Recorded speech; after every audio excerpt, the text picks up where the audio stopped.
Welcome to Spiritual Rockstar Podcast, where world-changing spiritual entrepreneurs come to deeply awaken the power within to bring forth their greatest purpose, to create massive awakened impact for millions of souls around the planet, while enjoying being in tune with all life and real wealth in all aspects of their lives. I'm your host, Daniel John Hanneman.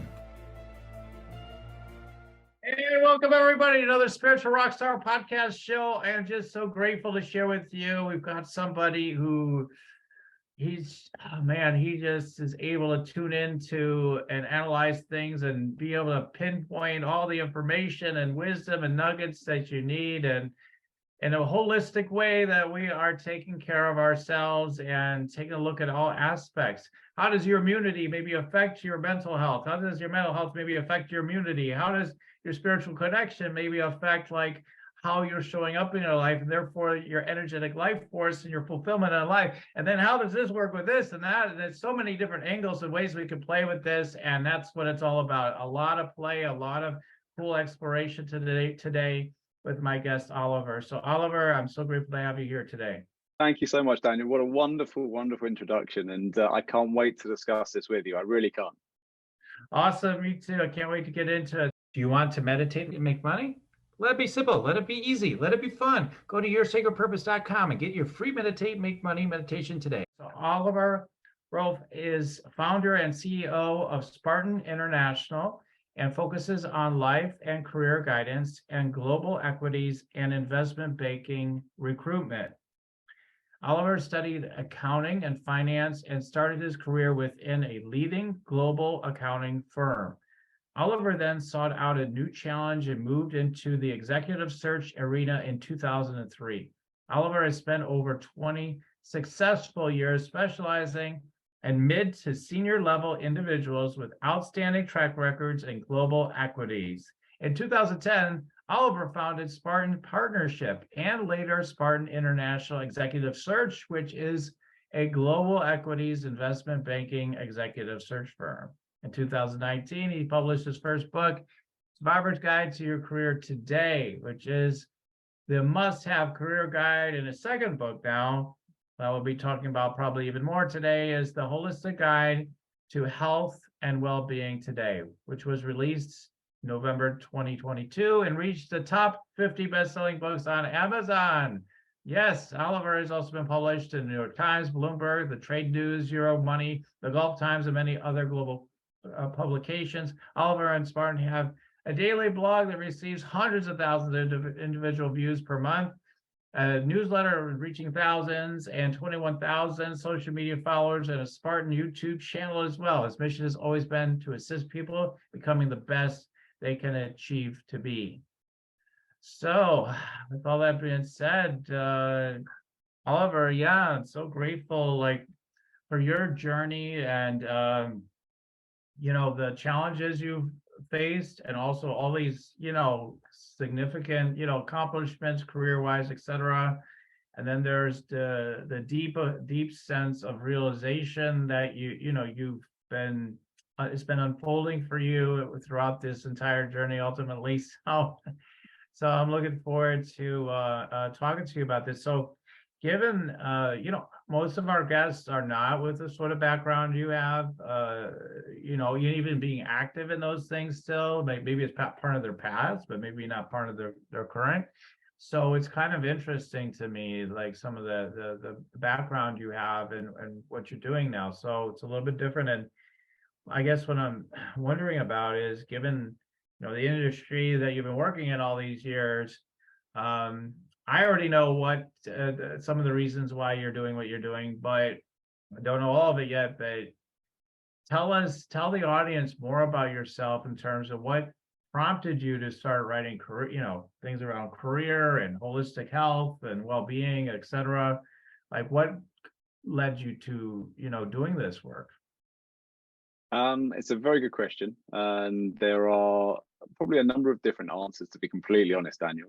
So I think you may have come across it in the introduction of my book. I think, as you mentioned, I've been through a lot of experiences in my life personally, away from the professional industry. I think professionally, I have battled through a number of occasions, a number of situations, but I think that that hardens who you are, and it gives you a different kind of energy in many respects. And I think a lot of people within their careers find things very difficult, find barriers, and I wouldn't say refuse to go through them, but find it difficult to go through them, and therefore often push back at the difficulties throughout my life, because I've had a lot of things happen, and I'll go through a very, very tick list way of going through all of them, because otherwise we could be here for about an hour and that would be the show done.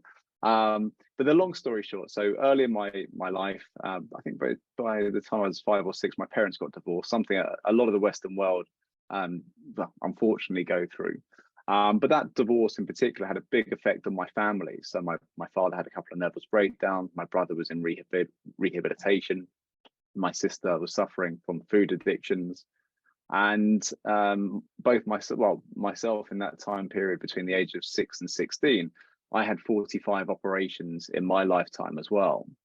I always forget the elements that are probably quite important as well. Is that I almost passed away twice. One when I was, I think, about 3 years old. I was on a rowboat which capsized, and my sister actually saved my life and pulled me from underneath it. And the second time, it was during one of my 45 operations when I was probably about 8 years old, something like that. And when you were younger, they normally give you gas and air as a way to put you to sleep. Now, I think after the third time I had this gas and air, I really didn't love it so much. So I came up with a great plan to hold my breath as they gave me the gas and air.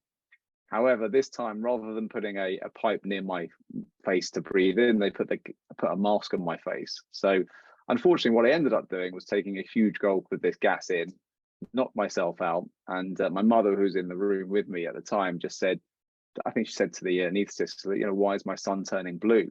So what had happened is I'd taken the big gulp of air, stopped myself breathing, knocked myself out, and I wasn't breathing on the table. So they resuscitated me, and onwards I went. And you kind of think, okay, well, that's a good story to tell. Well, it's a good story to tell at this stage of life rather than possibly what it was back then. But all of these elements in life, and I tell you a few of these stories, and there are more definitely in the book as well, but I highlight these elements in particular because realistically, we're here for such a short period of time. And even more so when you think about almost the learning curve of life, because for me, between the ages of say 0 to 25, I really didn't feel like I'd kicked into myself mentally. I didn't think I understood myself particularly. In many respects, I felt kind of misunderstood in general. And then from the ages of 25 to where I am now, which is coming up to 42, I really feel like I grew as a person, and I grew into myself. I grew into my career, I grew into my personality, I grew into my wants in many respects. And one of the things I always understood, and you kind of highlighted one of the points that you made just before about my career and what I've done, I'm not necessarily the norm. I'm not necessarily what most people have done.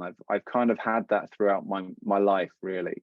I've always done what I felt is right.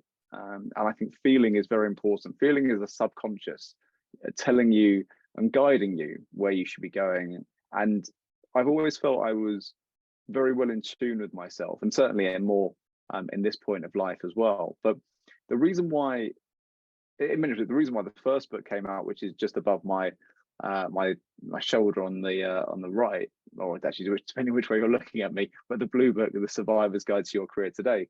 I wrote that book on the basis that I really wanted to help students in particular. Students don't get enough help and enough guidance. And I think it's something that a lot of people have said for years, and it is something I generally wanted to help with. So I wrote that book in particular after actually another publishing deal, which I stopped, funnily enough. And on the back of the first book in particular, I started a charitable trust called Etc. Education to Career, where currently I'm offering, myself and my company are both offering a free book to every school, university and business school in the United Kingdom.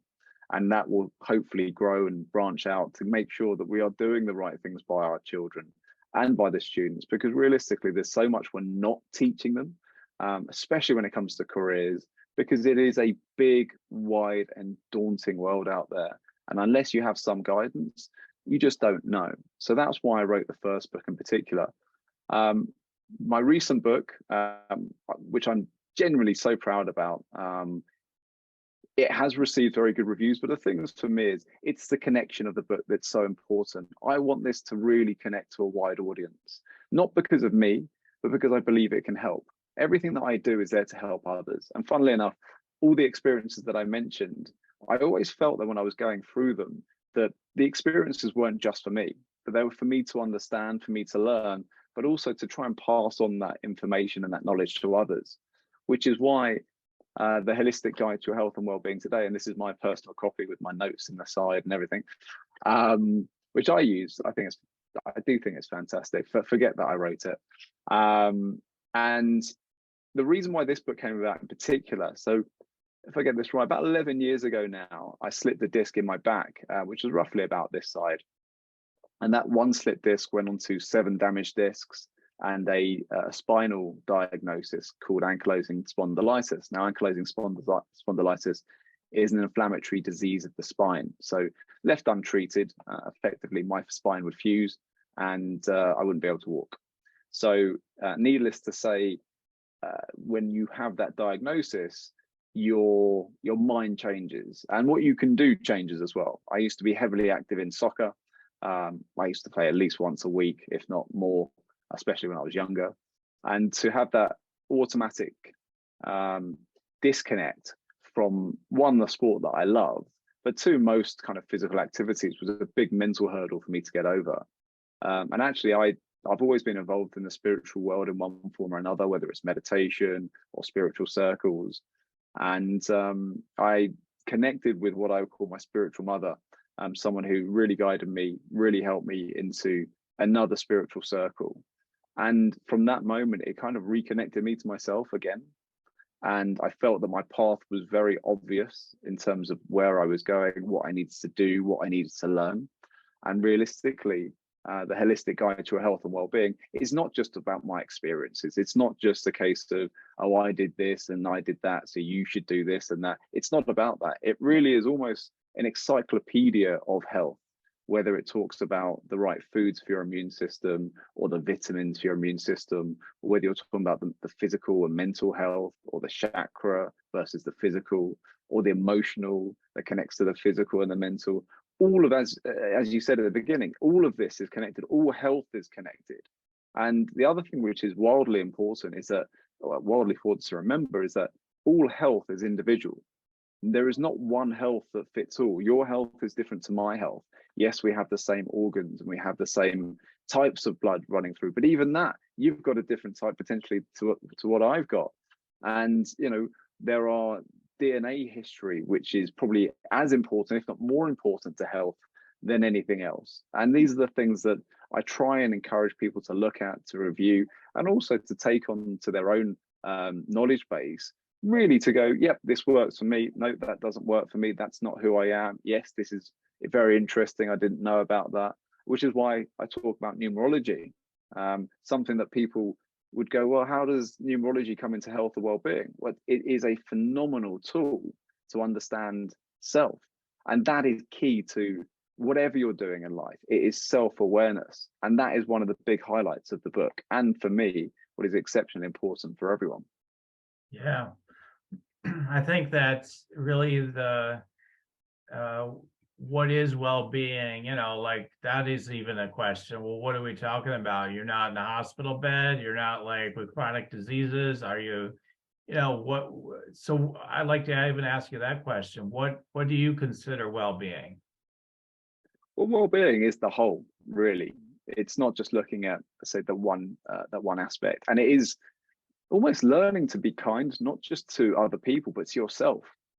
You know, that really is, you know, it's something which I've been always kind of positive on, but even more so at this point, I feel that I'm trying to be kinder to myself, because invariably we all live within ourselves, you know, and how we view the world is how we view our mind, or how our mind portrays the world effectively. And it could be wildly negative for people.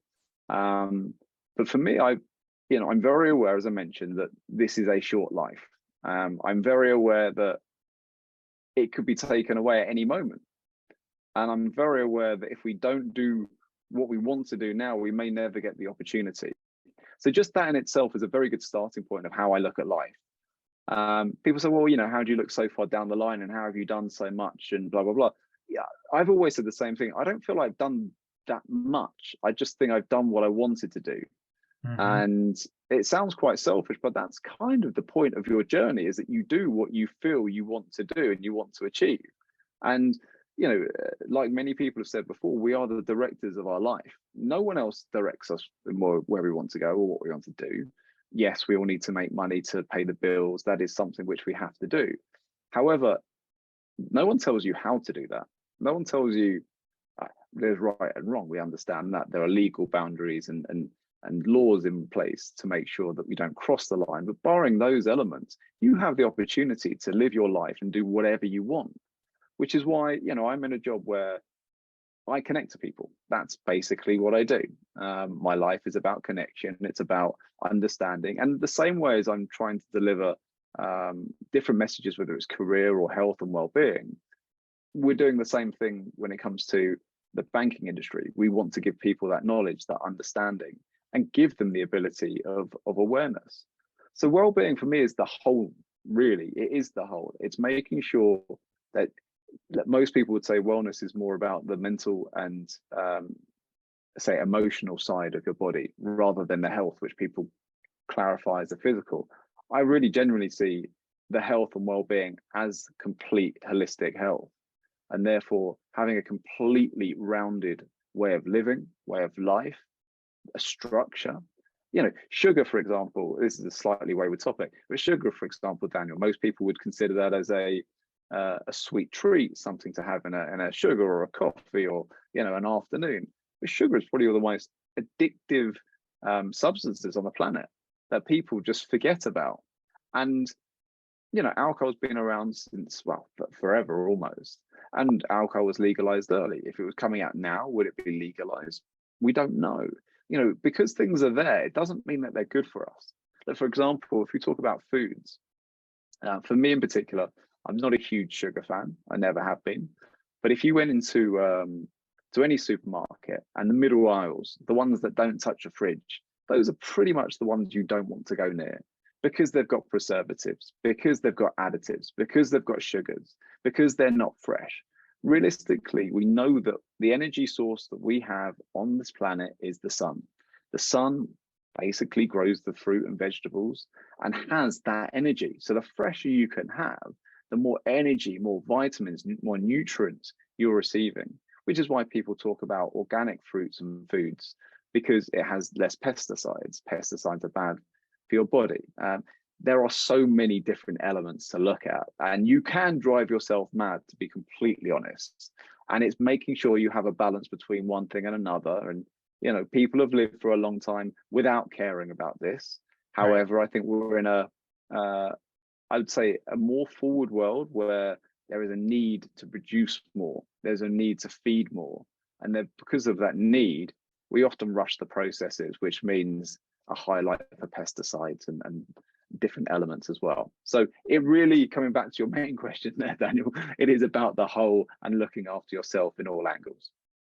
Yeah, personally, I really feel the foundation of wellness is really how connected we are, whether someone thinks they're spiritual or not, right? How connected are you?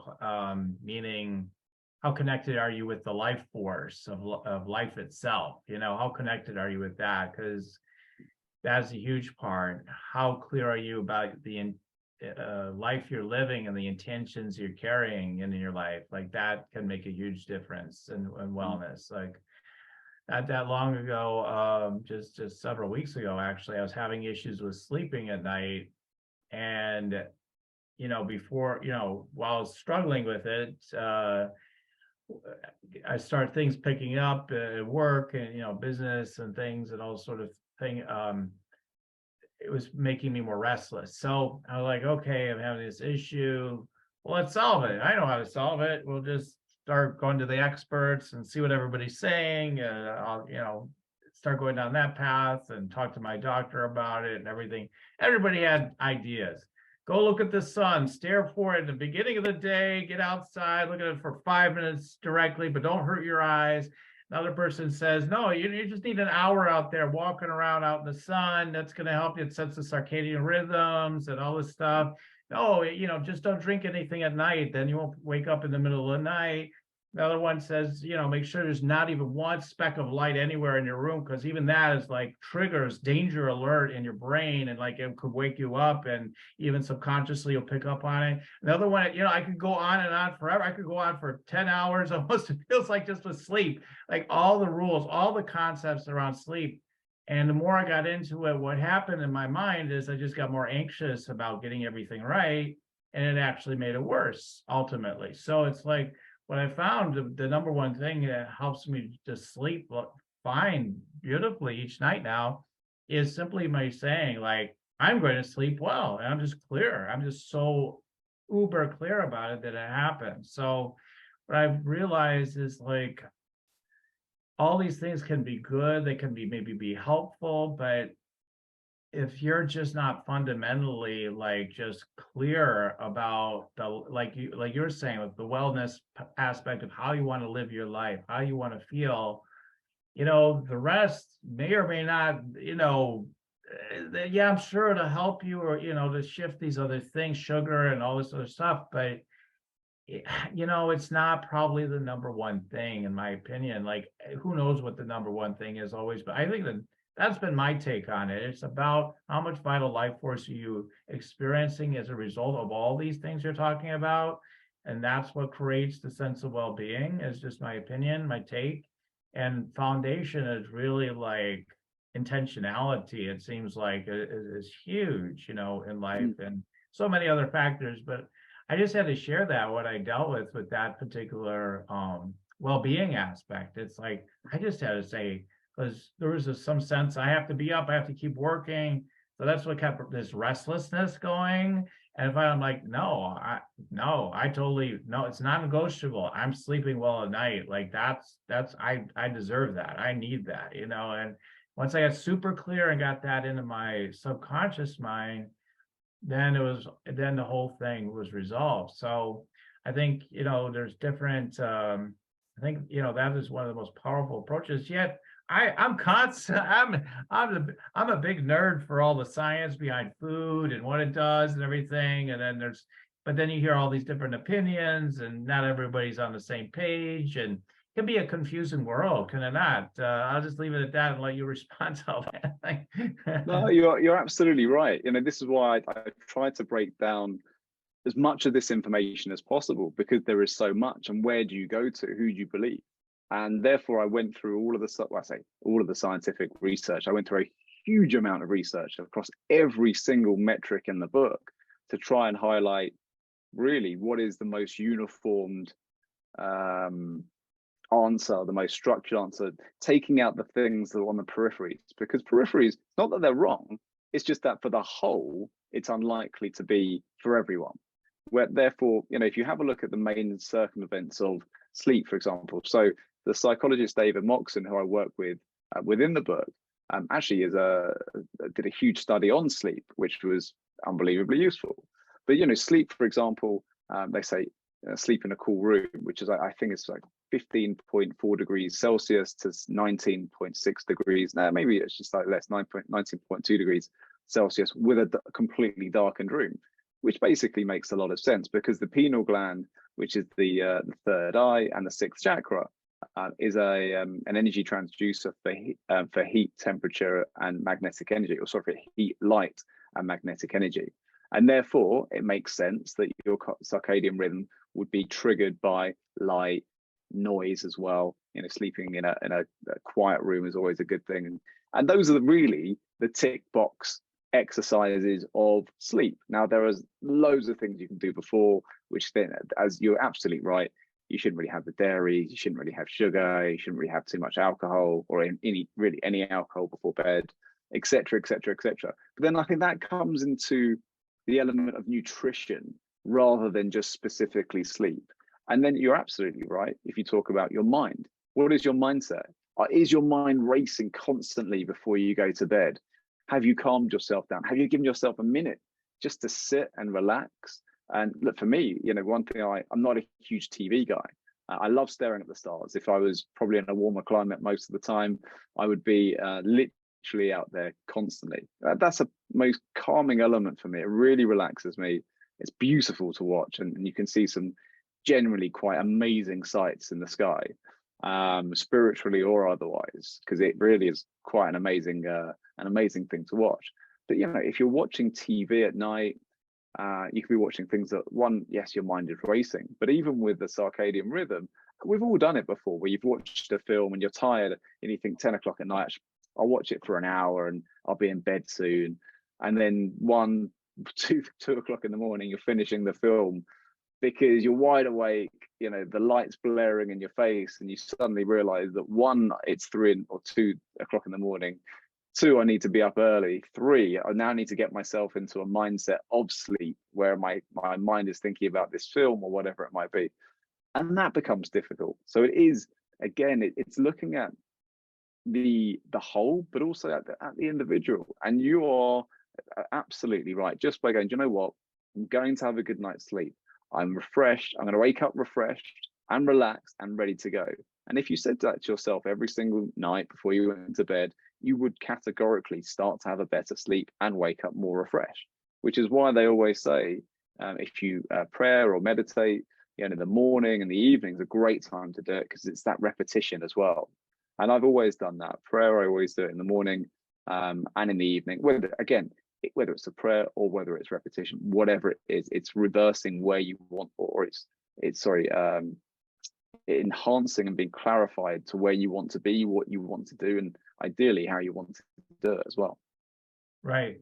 In your book, it breaks down like so many different areas of life as far as well-being. Yeah, from your immune system. Therefore, a lot of that, I haven't read through the whole book, but like some of that's for sure going to be with nutrition and all that sort of stuff, and probably some exercise stuff. But yet, and I would, think maybe it's in there. I'm not sure, I haven't read it yet, but then you look at meditation, that improves immunity. Like so many things you can do that boost your vital life force, right? It just goes on. And chanting, who would have thought chanting can add 10 years to your life potentially? Like they do all these studies, right? How people are chanting are getting all these health benefits, or like there's so many things. I think the thing is for people that could tend to be very obsessive like me, I still have to be careful, because then you're like, oh, I've got an endless to-do list to be more vital, and then that'll sap your vital life force, because you're going nuts trying to get everything exactly right. So that's kind of what I was trying to say earlier. It's great as a guide, right? That's why you call it a guide. But then you have to just kind of see, I think, I'm asking you too, but I think to some degree you have to say, if I'm being honest with myself, what are the top things I need to focus? Because how would you have someone approach that guy? There's so much advice. There's so much good stuff in there. They try to do it all at once. Forget about it. They're going to be overwhelmed. Absolutely. How do we approach these things when there's so many tips and ideas of what you could be doing? I think that's generally a really good question in anything to do with health and well-being, even when it comes to diet or cutting something out. That it's a big change. We are habitual people. There is no question. It is amazing how quickly we go back to old habits. Amazing. It really is absolutely amazing. But then we've got a few things in this element. So one, our body has needs. So if you're eating, I'm going to say 10 bars of chocolate a day and expect to cut out sugar by the end of the week and be fine by the end of the week after, you're probably kidding yourself. And it's probably not the right way for you. But if you were to go, do you know what? 10 bars a day is too much. Why don't I go start with 8 or 7, or if I could, 6, and then see how you get on. And then maybe that 6 goes to 2 eventually, because that's what it's about with this guide. And whether it's this guide or anything else to do with advice. And there was a great example. I know one of my family members had to lose weight just for health, and they went on an unbelievable diet. I think 6, 7, 8, 9 weeks in, really starting to look, I'm not going to say trim, but lost a lot of weight, even to myself, you know, started to feel better in myself, you know, blah, blah, blah. And then something happens. And the diet was so strict that you either were on it or you're off it. And the problem with an on or off diet is that as soon as you have, let's say, the chocolate bar, that's it. Everything unwinds. And suddenly you're gone from no chocolate bars to literally you're back to 10 overnight. And invariably, that's the biggest issue when it comes to all of this. You know, I'm not telling anyone to go and do anything. And this is the whole point. It's self-awareness. The more you understand yourself, which isn't absolutely a spiritual element as well, it's connecting to your higher self and really understanding your true calling, your true being, and also how you want to feel. And I always mention feeling quite a lot, which is why I talk about emotional intelligence, because that really is a key aspect. Understanding yourself, understanding those around you is super important, but understanding how you feel. And I'm not talking about whether you feel sad or happy or excited. I'm talking about generally how your body is feeling when you've eaten something, how your body feels when you wake up in the morning, how your body feels to what you're putting in or on your body. Because realistically, that's the telltale time to work out if this is good or if it's not good. And if it's not, why wouldn't you listen to yourself? Why wouldn't you take your own advice? Because it's not going to be me that goes, you know what, Daniel, I think you should eat more carrots. It's going to be great for you. Be able to see in the dark. It'll be fantastic. But unless you believe that, and unless you actually want that, and it's something you want to be part of your life, you won't do it. And if you do it, it will be for a fleeting minute. Mm-hmm. So for me, you know, I am the holistic guide to your health and well-being today, which is kind of a weird thing to say, but I really am. And it's something that didn't happen overnight. It's progressed over my life. And it's also progressed, especially over the last 10, 11, 12 years with my own health issues. Because at some point, there'll be a point in life where you're not going to be well. Well, you could be one of those scenarios where, God forbid, you just dropped dead and you didn't know anything about it. But other to the normal point of, at some point, realistically, you're not going to be well. And maybe it's earlier in life, maybe it's later in life. And maybe, as I said, you know, you don't get the opportunities that we all get in terms of having a full life. Because for me, that's the key. I want a full life. And it's not a full life to have it. It's a full life to actually go and do whatever it is that I want to achieve and do and succeed to do. Which is why I started the charity, which is why I've written the 2 books, which is why I started my company at 28 years old. I started it on a basis that I was working in an industry which didn't care about people. And I work in banking, I work in recruitment, and I work with people's careers. So it just seems so alien in an industry and a world that focuses on people's careers, which really means their families' livelihoods, their livelihoods. It affects everyone, someone's career. And to not have a people first mentality just felt alien for me. And therefore, for what I've been trying to do over the last, 20 years plus, is to make sure that everyone we speak to, we genuinely are looking there to support them and to help them. Because it's not about us. You know, we've got our careers, we make our own decisions, but the decisions we make for other people or guide other people to make those decisions is about them and their career. And as long as people are open and honest, we're able to understand fully what people really want and what they're looking for. So this is what, again, it comes down to self-awareness and connection to self.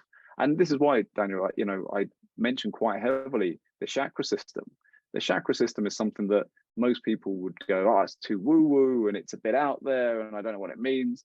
And whether it's woo-woo or not, if you break it down into the physical body, these are subtle energy transducers to the body, of which we miss when we're not physically together.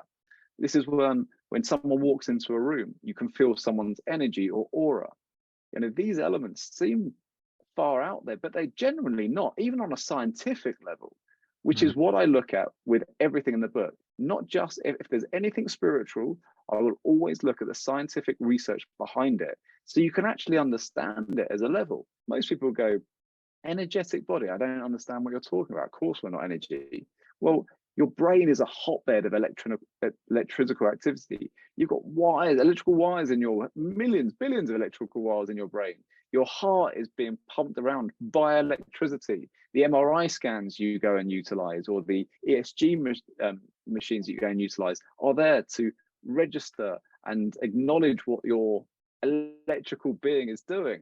And we understand this, but yet sometimes when you put it into a different form, people go, no, that can't be true and it's not possible. And actually, when you break things down and you, again, try and show what is possible, what is true, then I think you can get a changing opinion. And which is why I've broken these down, whether it's the chakra system, whether it's numerology, whether it's talking about universal numbers, which Pythagoras was a great believer in. And really, if you boil anything down into the universe, it comes down into a number. Everything boils down into a number. And the more we understand numbers, we understand the personalities behind these numbers, the more we can decipher ourselves, what's around us, the connectivity to the universe. And this is why it becomes a wonderful self-help tool at the same time, because it teaches you really why you're here, what your journey is. And it gives you a greater comfort. For me, anyway, it gave me a wonderful level of comfort. I was so connected to my numerology path. It just made sense. And when something makes sense in so many different aspects, and you can genuinely see, because seeing is believing, whether it's spiritual or otherwise, then you can feel what your path is. Yeah. Yeah, there's so many great things. And I would think numbers might speak to you, right? Being an accountant is a vocation, background, right? So everything's numbers. Come on now, let's get real. So yeah, the idea that you're too woo-woo, like, no, I'm a practical guy. I'm an accountant, yet I'm open and aware as well, right? So of these things. So yeah, I mean, the chakra system, some people say it's just metaphorical, they don't really exist, etc. Other people say, no, we've got the scans, we can show you all the chakras, the aura, we can show you everything in detail, it's all scientific. Other people would say that's junk science. The opinions are all over the place, right, on things again. But what I know is, like, when I tune into people, I always say, like, whether I'm tuning in their past lives or chakras or whatever, I'm like, if they have any skepticism at all, like, I'm just like, it doesn't matter. I'm picking up on this stuff. Does it resonate? Does it not resonate? And what do you know? It usually always resonates. Like, yeah, that's true about me. Yeah, that's true about me. Yeah.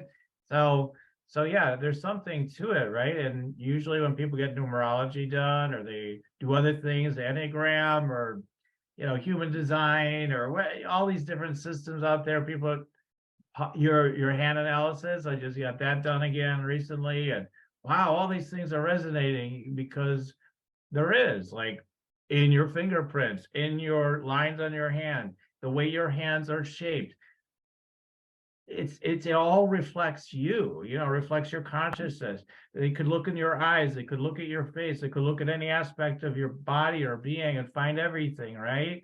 In the smallest little thing, even they could start finding everything if somebody really wanted to study it. Because yeah, in the micro is the macro, and vice versa, and all that kind of stuff.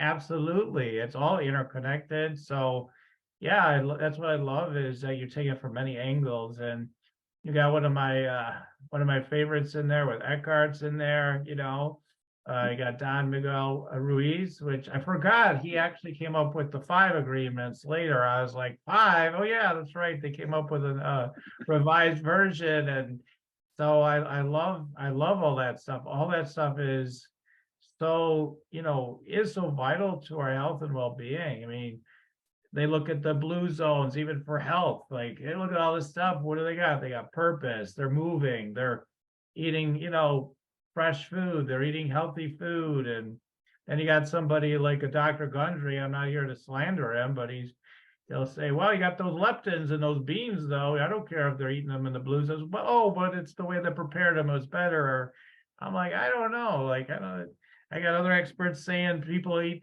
the most beans live the longest. So, I think, and then what I love what you said earlier, though, is essentially the way I heard it through my own listening is like, it's all, there's individual differences. You've got your DNA, you've got your mindset, you believe something isn't going to work strong enough, it probably won't, right? I don't believe the carrots will help me see better, then it may not even work then sometimes, I mean, it may block it out. I think eating ho-hos are the best thing ever. I feel very vibrant and healthy. And quite frankly, I know this sounds crazy, but I think you'll get it. Like, you might actually see their health is fine. It's like, because we have such infinite power and intelligence, we could pull it off, but most people aren't that strong in their energy. So yeah, the sugar is going to kill you. I mean, it's going to give you cancer. It's going to give you all kinds of chronic diseases, everything. Yeah, they put sugar next, what do they say, heroin or cocaine in rat studies. And quickly, if they were addicted already to the drugs, the cocaine, heroin, I forget which one it was, quickly, like almost all of them switched to sugar. They're like, oh no, sugar's better. Sugar's better. It's madly addictive. So we definitely are not meant to be consuming all this sugar the way we've gotten in the habit of. So it's wild. Actually, there was an interesting point with the rats in particular. So I think it was cocaine, if I'm right in saying. So Okay, I think you're they right. did Yeah, another study, and another study where they built a rat park. So in this rat park, they basically had, I think it was the sugar and the cocaine water in the same area. And then instead of basically a box or whatever the maze was, they built this crazy maze. They built like games. They basically gave the rats opportunity to have loads of sex and fun and literally just try and live a really cool life. And they found out that that they would occasionally go to the drugs, but very, very rarely. And it became about the environment that they lived in, about whether they went to the drugs or didn't go to the drugs, which again comes down to this whole holistic element. It's not just about the health side, as we're talking about in some ways here, the well-being side. That's what it takes into account. Your environment's part of well-being as well. Making sure you're putting yourself in the right environment, whether it's for work, whether it's family, whether it's friends, which is why we talk about emotional intelligence with Daniel Goleman. Daniel Goleman is about understanding self. How much we talked about this. It's about understanding yourself. The more you understand yourself, the more you can prepare, whether it's your career, whether it's your friends, whether it's your family, whether you've got the ability to say no. All of these scenarios are very, very important, but it comes down to one thing, which becomes health and well-being. But that's such a huge topic in so many different elements. It becomes about managing your life, being clear to who you are, clear to the person you want to be, and who you want to become. And it is the be-all and end-all. That is what we're talking about, and which is why Eckhart Tolle's fantastic, Living in the Present Moment. Unbelievable. You can genuinely, following his book and mine, you can love it. you can really get moments and be enlightened. And I've had that. I've even had genuine moments of enlightenment on the train going through his practices and processes. It's very simple. Living in the moment is ultimately the only thing you can do, and it saves the anxiety of the future. People often get worried about the future. They often get worried about the next 5 years, 10 years, their plan, even if they've got the most detailed plan. It goes, oh, this plan's too big, I can't do it. Well, don't do it. Just take a step forward, and that's it. And eventually take the next step, and the next, and the next, and the next, and eventually you'll get to where you want to be. But looking at the whole in that scenario is daunting. So therefore, all you have to do at this moment, whether it's for your health and well-being, for your career, for your family, just take the next step and follow your feet. And once you do that, everything comes together. Yes. Yeah, I love it. And I love the piece too. You talked about how brief life is, I mean, it's amazing how, in my 50s now, I'm like, boy, it's been a long life. Then again, it feels like it happened a blink of an eye, right? So that's both of those feelings, those states are inside of our being, right? The linear mind that's like, wow, it's been a long time. And the other part that's like, yeah, it's timeless. It's all happened all at once. It's already done, and everything's happened already. Yeah, we're connected to all of that. So that's what's fascinating, where this the various perspectives. It's so funny. I just interviewed someone else who had a lot of near-death experiences. You've had another, I think you call them near life experiences or something, if I recall correctly. But people that have those experiences often, not always maybe, but they start getting more on fire. They're like, what are we getting accomplished once they come back? Now, other people maybe not, they get disoriented, etc. But some people we really, really focus and like, okay, what am I going to get done this year? I mean, like, why would I hold back? Most people hold back in life. They're like, let me Yes. just kind of, get around, get by, kind of thing. But some people I know like have these experiences. I'm wondering, how can we have, more of these experiences without having to go down that tube? Like, what's going to wake people up faster? Like, listen, this is just happening fast. What are you afraid of? Like, just do the thing you want to do. Live your best life now. Don't, why are you waiting? I mean, no guilt, just live in the moment. Do it now. I mean, any words you Yeah. have for people on that, as we're starting to get towards the bottom half of this interview here. So No, I do know it's such a good question, and how do you teach anyone to do anything without experiencing it? And you think about it being a child yourself, when you were younger, most people you can't take in that kind of information unless you've been through an experience. You can hear, you can definitely hear, and you can definitely listen, but you can't really understand, because it's those experiences that really teach you in life. This is why you have to keep on going, because the more you experience, the more you learn. Really, experience is knowledge qualified effectively, because you can have all the knowledge in the world, but unless you've experienced it, you just don't know. And it's the same thing. I remember when I was younger and was starting out at work, and they always used to say, if you don't have the experience, you don't know what you're talking about. And you kind of always felt as the youngster, you go, well, I'm not stupid. I'm pretty sure I can get through it. But actually, it's having the knowledge of the response, I would say, the response to a situation, the response to a problem, the response to do the right thing at the right time. And I think that's what the experience brings and offers. So how do you get someone to listen to someone who hasn't been through those experiences? Be ultimately wildly empathetic. Empathy is the biggest opportunity that anyone else has into listening to what you and I might say about life is short, seize the moment, take the opportunity. Nothing's going to happen particularly badly if you go for something and you fail. Like, literally, nothing's going to happen. It might be frustrating. You're like, oh my God, this didn't work out to how I planned, or whatever else might be, or maybe you do something and something else happens, which again is the whole point of the exercise. Just right. keep on going and trying, which is why for me, I don't have a case of, I'm not fearful. I'm quite happy to fail, and I have failed many times with many ideas that I've had, and I thought they were amazing, and I thought they were going to take off, and usually it turns out to be the most simple thing, which my brain is not wonderful at seeing often, that ends up being the thing that connects. So we've got a newsletter which I think about 14,500 people get every week, and at least half of that is a continual readership. But those numbers jumped on the basis that I cut most of the things out of the original newsletter, and it was like, so I'm making my life easier, yet giving them more of what they want. Right. Great. And you just don't always see that, but you only know that by the experience. So as I said, all the empathy, or being aware enough of someone else's mistakes that you can take them on yourself.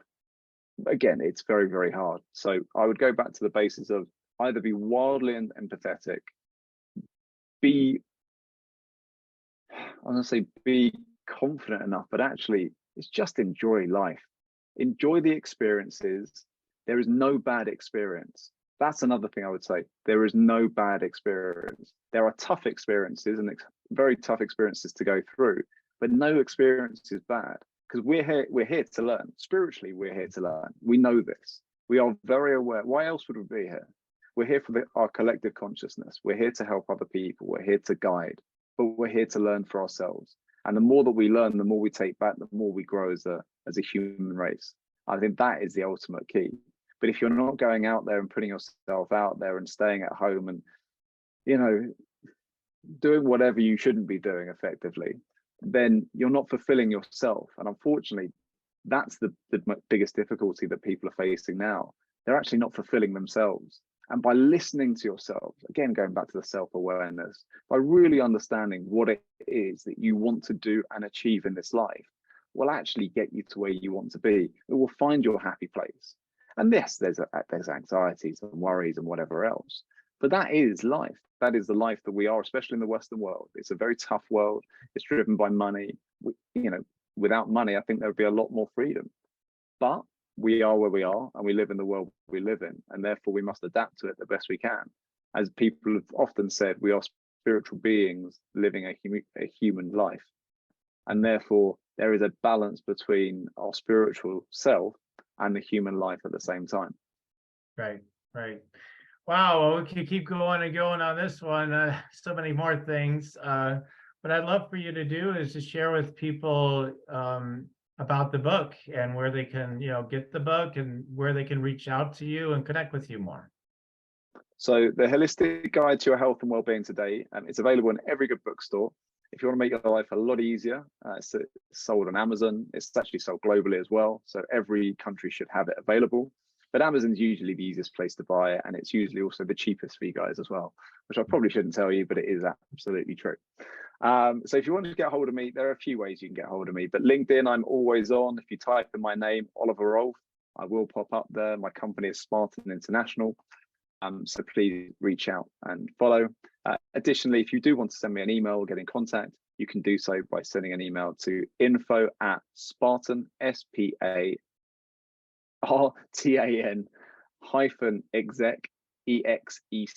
-exec.com. So it's info@Spartan-exec.com, and you can reach out to me at any point. I look forward to it, in fact. Awesome. Yeah, that's one of the things I really appreciate about you is people who have more success in life sometimes are like, yeah, I'm too busy, don't bother me, I'm very, I have to get through my screening system and whatnot.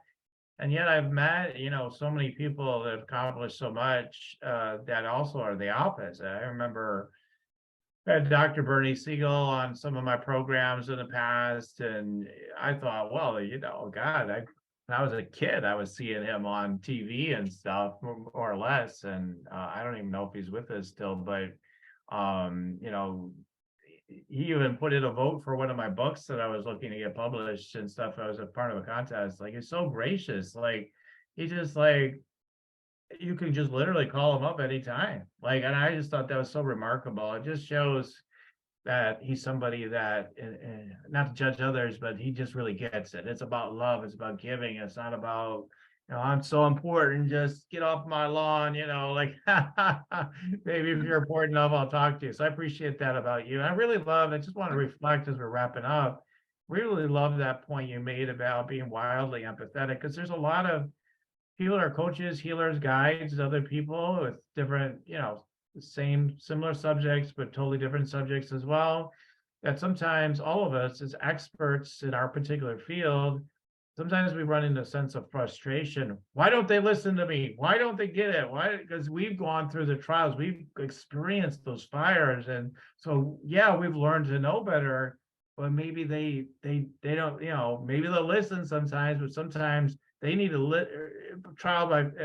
learning by trial by fire sometimes is the way it is for some people. And we can't always take that away from people. Is something I think I've taken away from this interview, is just that reminder, we can't always just take that away from people. People are going to have to face their challenges, their struggles, and then at least we can be there for them to help them through that. We've already planted the seeds, maybe at least, to help them through those things in a better way than otherwise would happen. So So I really appreciated that point you made, and yeah, you're a great resource and guide for people, and I think they should definitely stay in connection and reach out to you. You're just a really nice guy too, I just have to say. So I Thank appreciate you. No, I really appreciate that. It's very kind of you to say first and foremost. And it's a pleasure to be here and speaking with you. You know, these topics they're important. That's why we're here. You know, we're here to help. And I think you said it perfectly. We are here to help, and a lot of people don't want to help. A lot of people don't have the time to help, and I think it's you said the right words in regards to that frustration in terms of you want to just help as many people as possible, and you want the connection to grow. You want, you know, the words to get out there, and also people to have a positive impact and influence on their own lives, because that's what this is. You know, we are all on our own journey, and therefore that empathy is so important, that we're empathetic to ourselves, which is what I said, be kind to yourself, and understanding people's situations, because some people are going to learn things in this life, they're learning the next, they're learning the one after.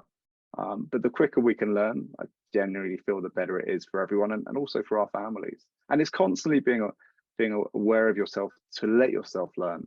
And I've got 2 young kids, and to be fair, over the last 10, 12 years, they've taught me so much about myself. It's been unbelievable. And I do feel you get a reflection in a mirror. There was a great film, I think it was actually a great film, Evan Almighty in the film, and God was in there. And he said, if you ask for patience, do you think God's going to give you the ability to be patient? Or do you think he'll put you in a situation for you to need to be patient? Etc., etc. And actually, I thought that was such a lovely thing to put into the film, because actually it's true. If you ask for something realistically, you will get the opportunity to deliver, but it's you that have to deliver. No one else is going to do it for you. So I think that marries them both very, very nicely. Yeah, often at least I'll say often it happens that way for sure. Absolutely. So we're at the top point of the show where I do some quick energy scanning, tuning in with my guests. Are you ready to receive a couple of downloads? Absolutely. I love spiritual connection, so I'm delighted Awesome. to hear what you say. Awesome. Okay, I'm going to share I usually do 3 downloads, and I'll just share them all, and then we'll maybe reflect on them briefly. Okay, so let's just go ahead and do that. Just tune in here. Just get centered.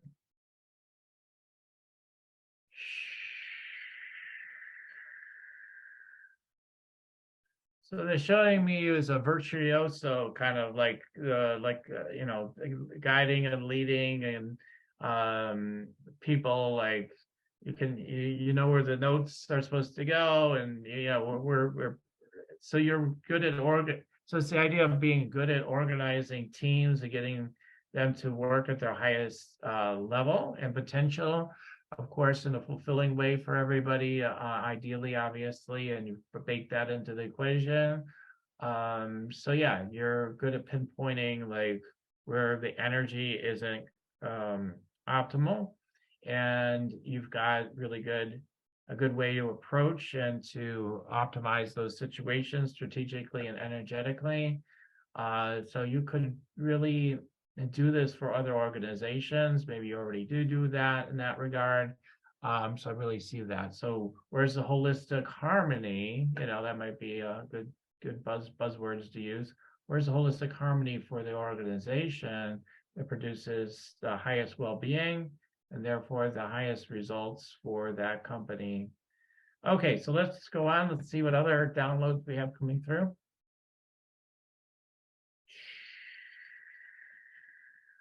Yeah, so you definitely have the rainmaker energy, which makes sense that the work you do too. You have a way of just relaxing people into their authentic, natural connection of abundance. I totally get, like, they're also showing me your insecurities and all that, like we all have, but like they're showing me your insecurities. So part of me is like, really me? Like sometimes you're like, really me? But at the same time, like you just have a way of relaxing people into their own natural flow and abundance. So even though you're intellectually or mentally both smart, and you figure all this stuff out, and you got all the latest information, then you're really good at remembering things as well and all that stuff.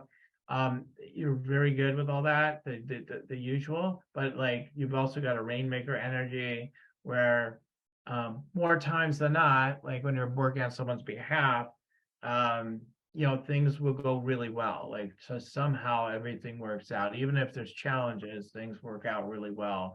Like, wow, if they stick with you. So if there's a challenge, maybe a couple of them drop out. But okay, let's see.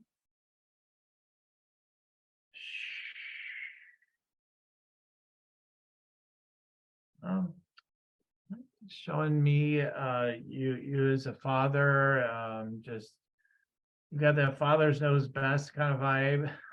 Although you're like love that you're so receptive, right? You get it. Like, yeah, maybe I'm a teacher to you kids, but I'm equally like the student here, right? And so I love that. But but you're a knower is my point, is what I'm trying to get to. You're a know, you'll know like the correct thing. So if your kids come to you, I'm not gonna say any of us are perfect, but you'll tend to know, like they ask for your guidance, you'll tend to just get a sense of intuitive knowing. Well, my sense of it is going this direction. Of course, it's all up to you, but you'd be good that way. But you would get a really clear sense of that direction for anybody. So you've got a really strong sense of knowing things. Now, your anxiety and your nervousness, historically, especially, would get in the way of that and make things harder than they need to be. But the more you can just trust your pure knowing of something, the easier it is for everything. Everything can become, obviously, but like everything becomes so much easier because you got a real gift there. Okay, so there's a few downloads that are coming through. Oliver, any quick reflections on what came through?